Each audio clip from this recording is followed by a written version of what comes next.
This is Frontline on Air. Major stories on the go. The totalitarian project behind the electoral bonds scheme. Beyond trade-offs and extortion, the scheme goes to the very heart of the Sangh Parivar's long-term goal of ideological dictatorship. Paranjoy Guha Thakurta and Abir Dasgupta. Let us start with 4 apparently disparate examples. Example 1.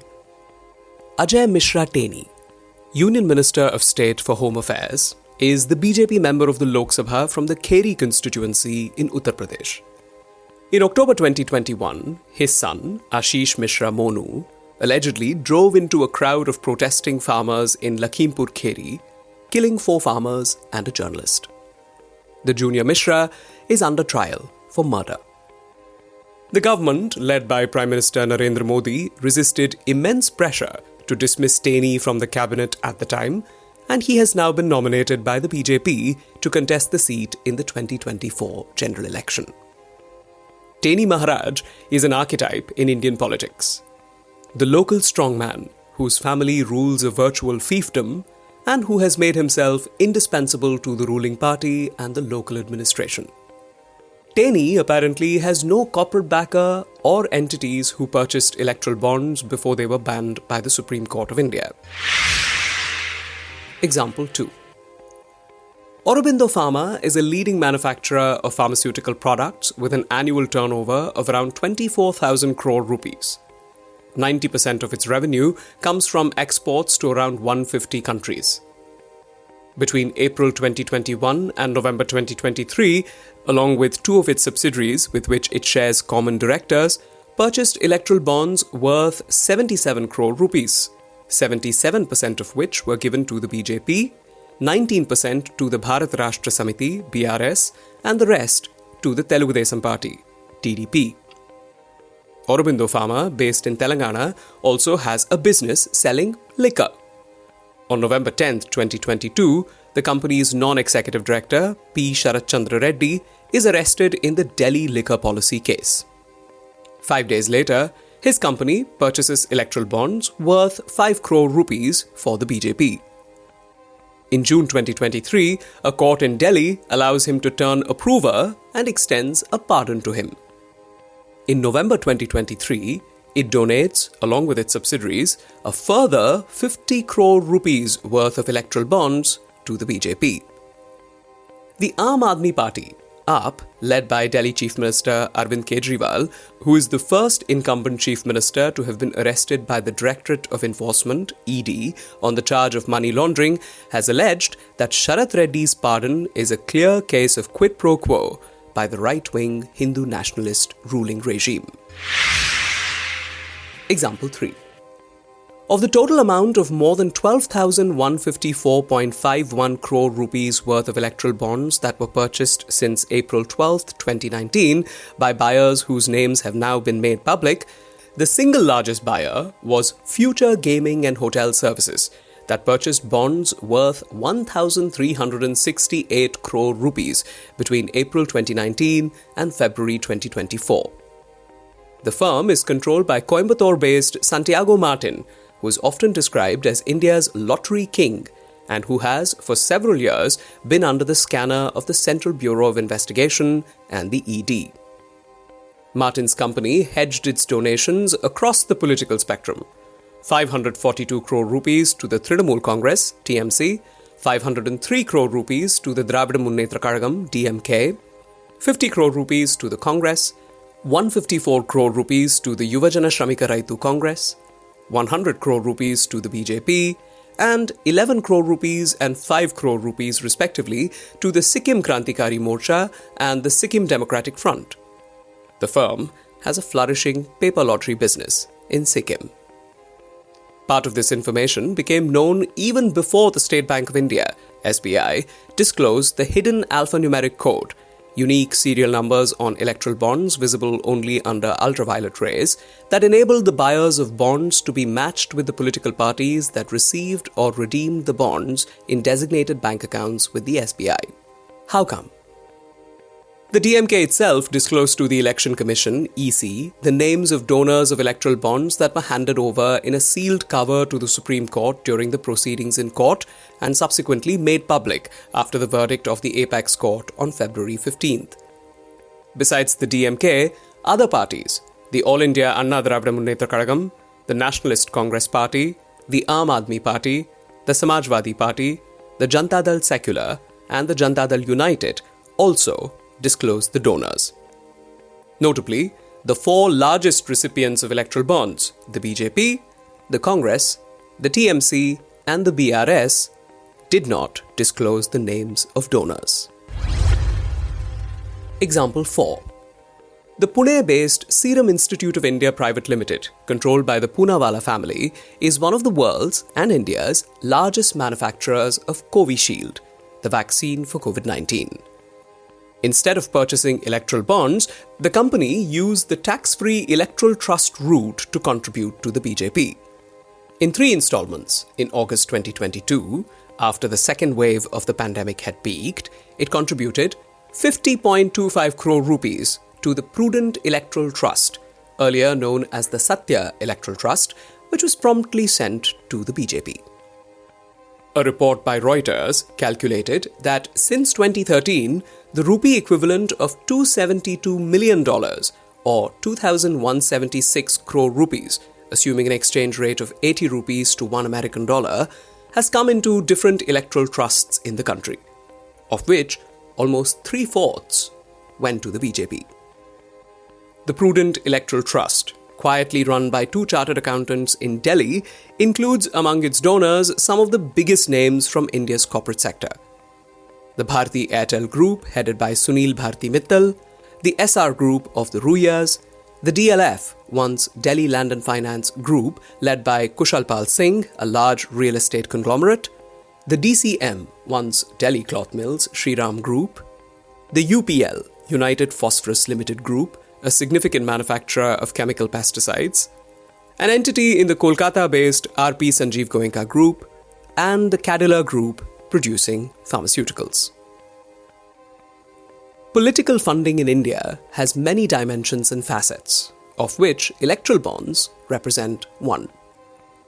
When former Finance Minister Arun Jaitley announced the electoral bond scheme in his February 2017 budget speech presenting the proposals for fiscal 2017-2018, not many were convinced by his claim that the scheme would bring about greater transparency in the funding of political parties, campaigning for elections, and candidates seeking to be elected.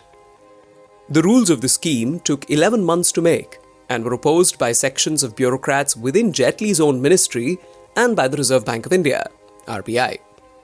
Now, despite the SBI's dilly-dallying, the Supreme Court of India has forced the country's biggest bank to disclose not only the names of those who purchased the bonds, over 18,871 of them, but the dates the bonds were purchased and the dates these unusual financial instruments were encashed or redeemed by political parties.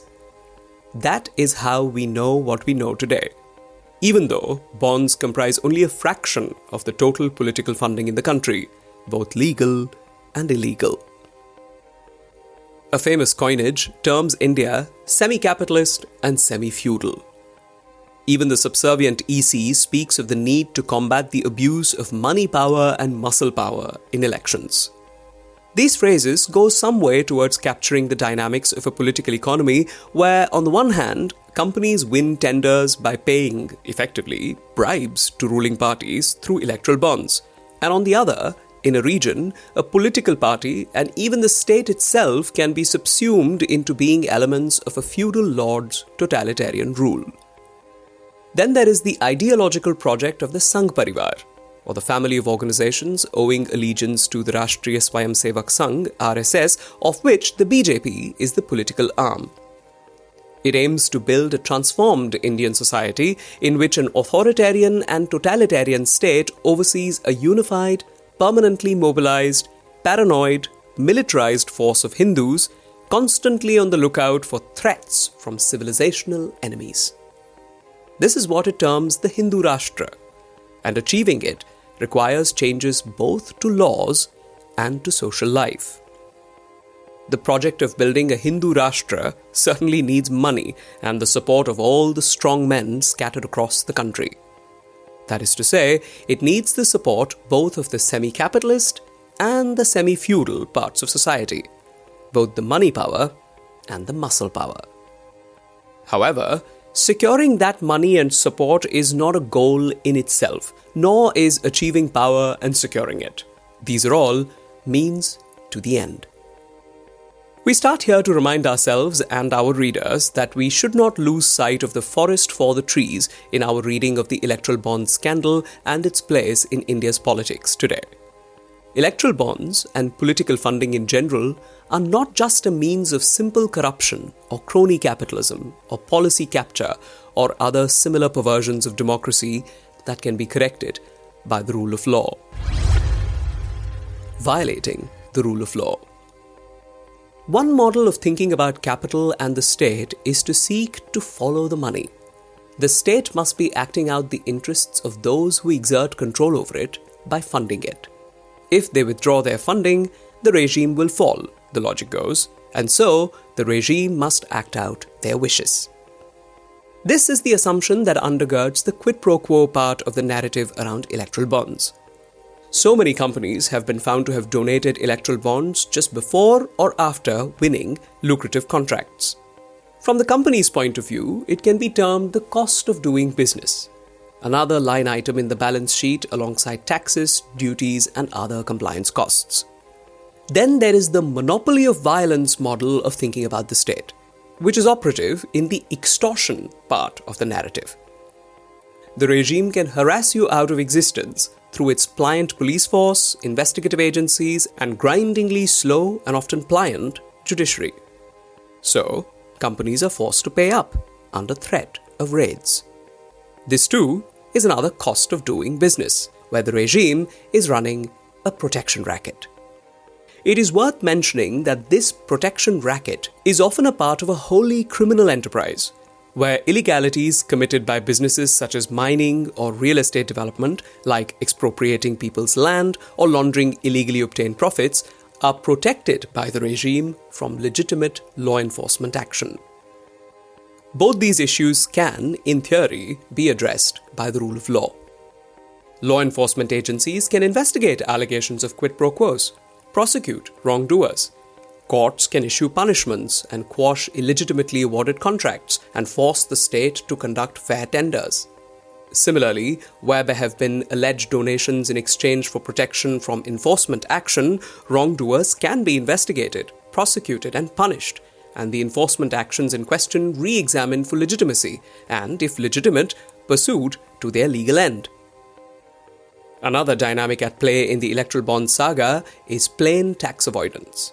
Shell companies have been used to route corporate profits out of the profit-making companies' books, leading to massive political donations being made by tiny companies, many obviously Benami entities with no discernible business.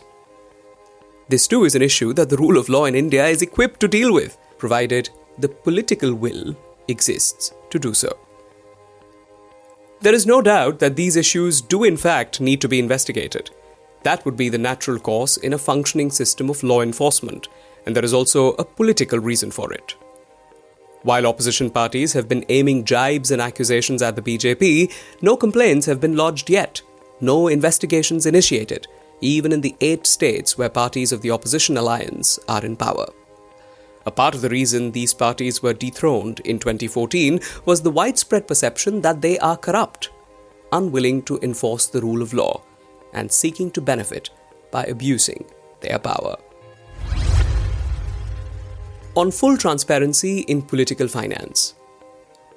It needs to be pointed out, however, that the striking down of the electoral bonds scheme for anonymous, secret, and unlimited political donations, the exposure of who donated how much to whom through this scheme, and the possible legal consequences that may follow, are altogether still a meagre rearguard action, insufficient to the cause of transparency in political funding.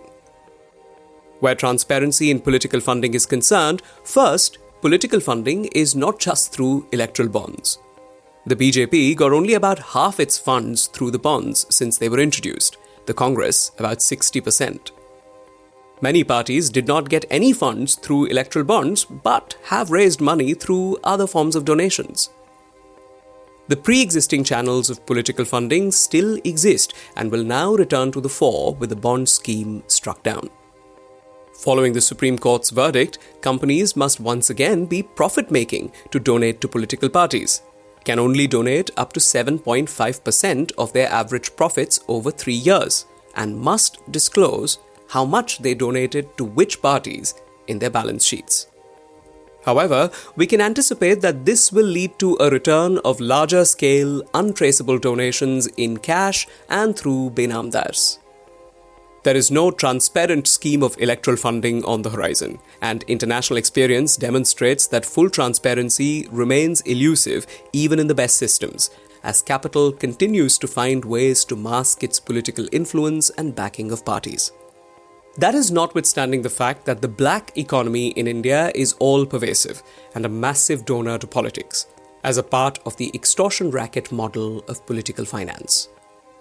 Measures like bringing political parties under the Right to Information (RTI) Act, which is opposed by most of India's parties, or creating a system of public funding, which has remained an unimplemented proposal since the mid-1960s, will no doubt be massive gains for transparency. However, these kinds of supply-side measures will not be sufficient while structural issues on the demand side remain. That is, how political parties spend the donations they receive. India's elections are among the most expensive in the world, and this is an irreversible trend. India's political parties spend massive amounts on just running themselves. It is worth remembering that India's largest political parties are also among the largest such organizations in the world, and then on election campaigning.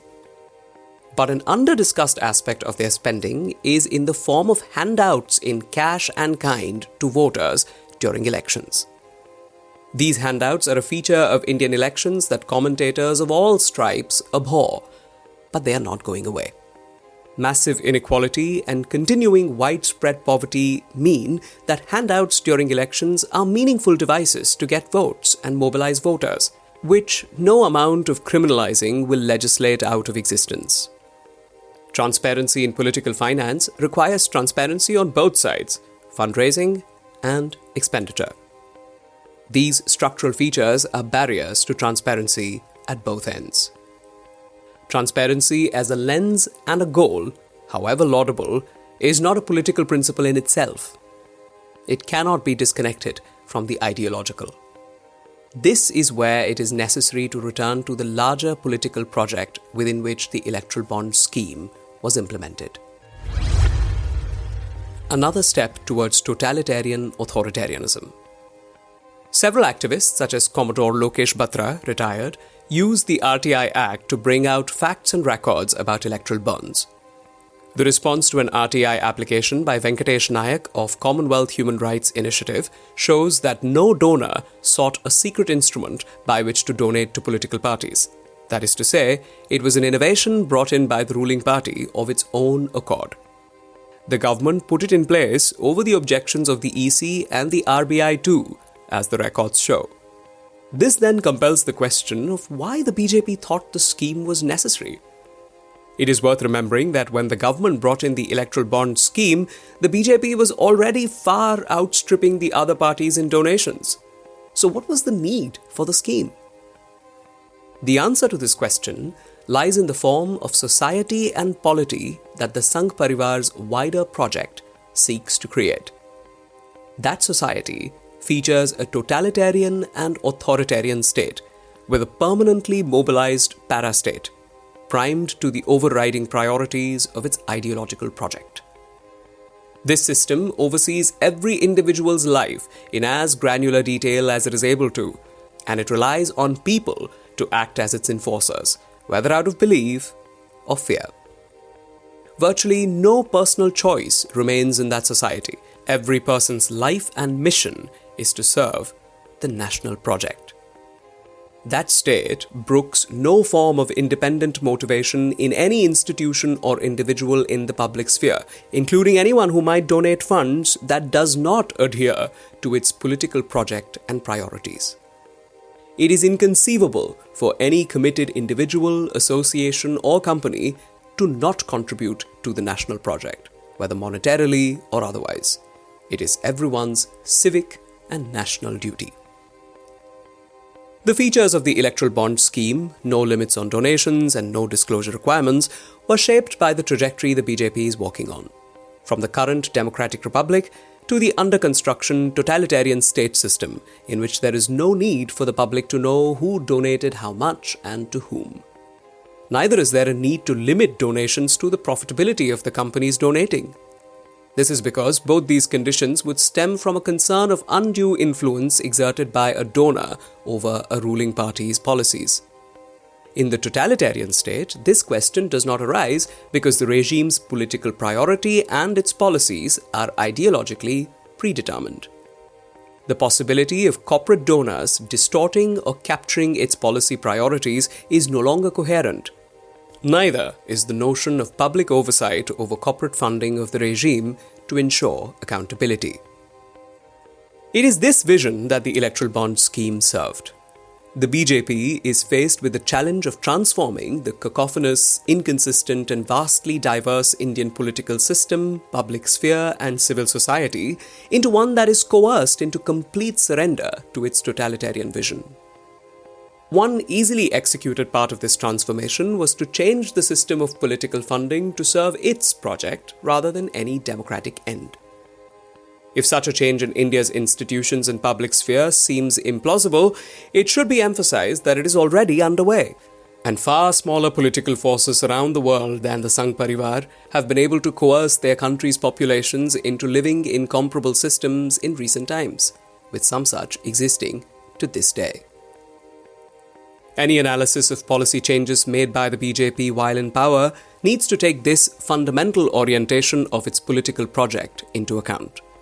Its goals are far broader and longer term in scope than cornering funds for itself through handing out favors to corporates for bribes or extorting from them through threats. Such analysis is effectively a distraction from understanding what the BJP's project is trying to achieve. The striking down of the electoral bond scheme by the Supreme Court was no doubt a blow in favor of democracy and against this totalitarian march. It was a shot across the bow by that part of the Indian polis which has not yet been completely corralled into the Sangh Parivar's project, where democratic aspirations as set out in the Constitution are used to evaluate policies. However, the liberal and democratic aspirations that it takes for granted as principles by which to judge a government policy mislead the political battle against totalitarianism. Those aspirations assume that corruption and deceit are disqualifying, as they are in democracy. However, in ideological totalitarianism, the only thing that disqualifies the regime is when it oversteps its bounds of intrusive control of people's lives. The Sangh Parivar's politics entail a vice-like grip on every facet of everyone's life to its own ends, and nobody will have any say on its goals and priorities, and no right to know how it is functioning, including how it is raising money. Beyond corruption, quid pro quos, and extortion, this is the true story of the electoral bond scheme. Paranjoy, Guha, Thakurta and Abir Dasgupta are independent journalists based in the National Capital Region. This is Frontline on Air. Major stories on the go.